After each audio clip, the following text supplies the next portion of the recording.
What we should not take is this approach, which is what people are trying to do by forcing a vote tomorrow on an under-considered, under-amended bill by itself, by saying, we want to force this vote right now, and it's either my way or the highway. You don't work together. I want your vote, but I will give you nothing for it. Your community will not benefit from this as much as mine will.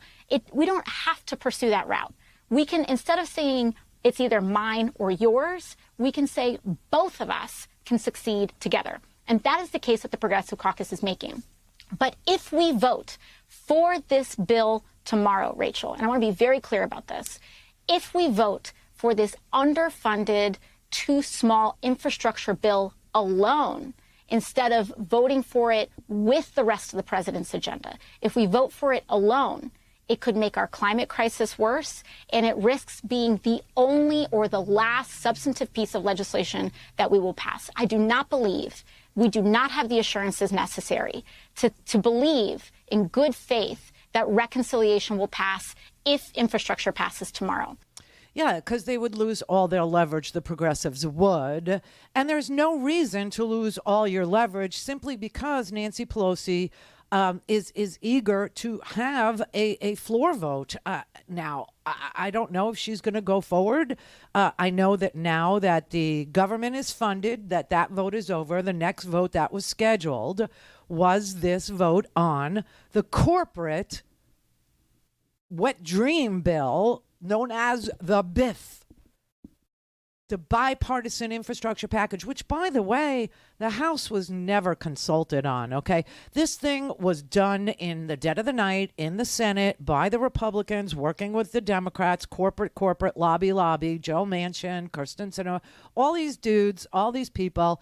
God only knows, like what fundraisers were had or what contributions were made to their campaigns so that they would give corporate America on our dime new roads and bridges. Okay, I don't know what in the world happened there, but the House was never consulted and that tells you that if they would have consulted the House, the progressives would have said, no, this is a corporate wet dream list.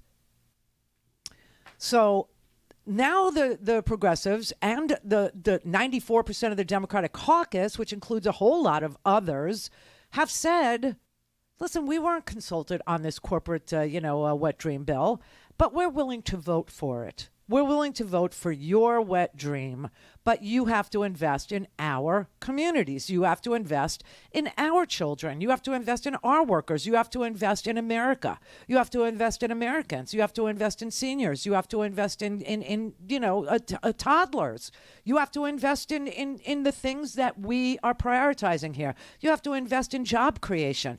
And we know that the jobs of the future are in renewable energy. It's in wind, it's in solar, it's in electric, it's in charging stations. We want to build those. We want to see America compete on a global platform. You look at China, they've got solar farms and what do we got? Coal-fired power plants. You know what I'm saying? And 500 plus coal-fired power plants have been decommissioned over the last 10 years. But they're near the infrastructure.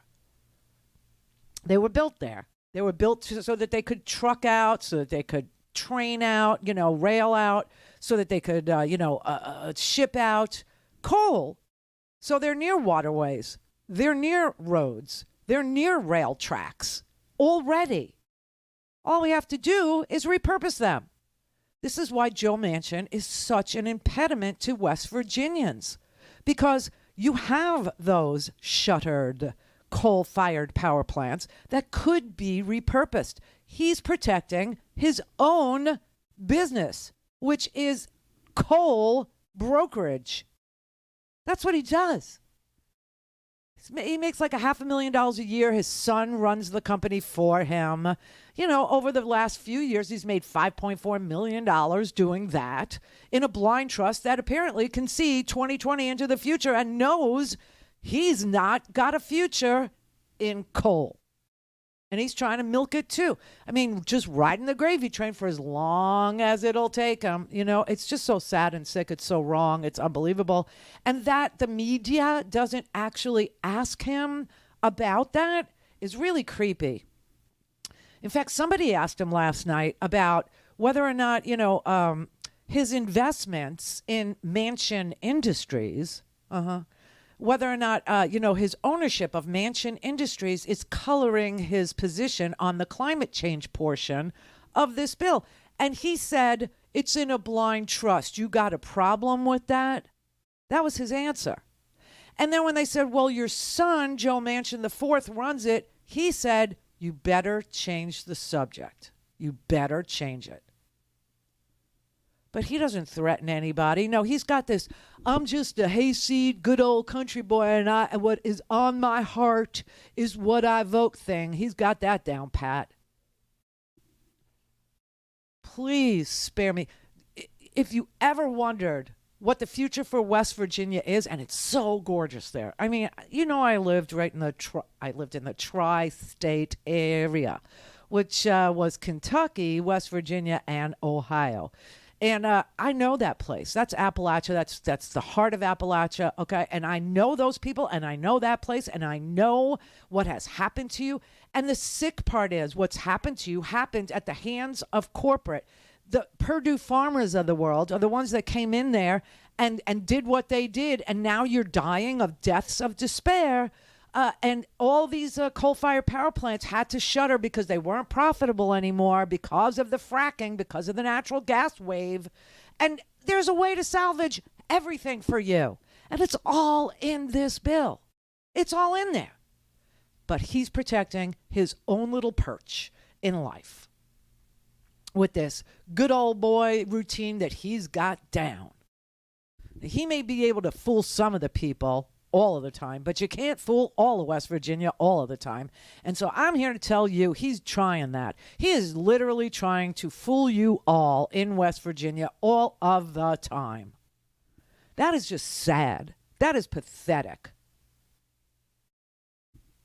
But should we kill the bill or not? I mean, I don't know how people feel about that. I don't know what judgments you've made about killing the bill, but I will give you some information. I know that at least 50 Democrats will vote no. I know 7 Republicans will probably vote yes. Even though Mark Meadows, always the two of them are just so interchangeable. Mark Meadows and Kevin McCarthy, they're the same freaking dude, okay? But anyway, no, Mark Meadows is on my mind because Mark Meadows got subpoenaed by the Select Committee in the House on the January 6th issue. But Kevin McCarthy, the minority leader in the House who wants to be majority leader more than life itself, is whipping his Republicans to vote against this bill, to vote against the bipartisan infrastructure package for no good reason. No good reason at all. But I think there's 7 that are going to break away and vote for it. So because the margin is so small in the House, we can only, if Nancy Pelosi loses 3 Democrats, it doesn't pass. And I know that there's at least 50 no votes. I know that for sure there are 24 no votes on the Democratic side. So this can't possibly pass tonight unless... Don't have time to listen to the live show? Want to hear more on your schedule? Go to RandiRhodes.com and buy a stinking podcast.